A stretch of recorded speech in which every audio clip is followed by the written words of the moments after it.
पृथ्वी का चांद हो या आफताब हो, जो भी हो तुम खुदा की कसम लाजवाब हो। चौदहवीं का चांद हो।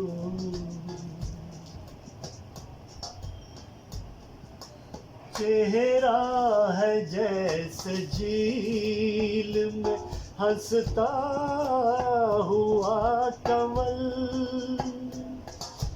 या जिंदगी के साज पे छेड़ी हुई गजल।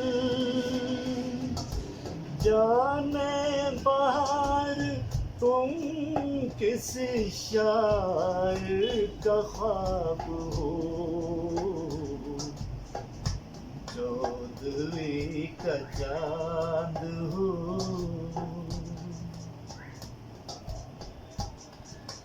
जुल्फे है जैसे कांधों पे बादल झुके हुए,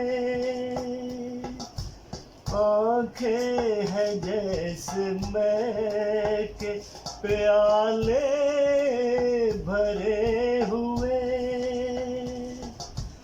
मस्ती है जिसमें प्यार की तुम वो शराब हो। चौदहवीं का चांद हो या आफताब हो, जो भी हो तुम खुदा की कसम लाजवाब हो। चौदहवीं का चांद हो। जबरदस्त।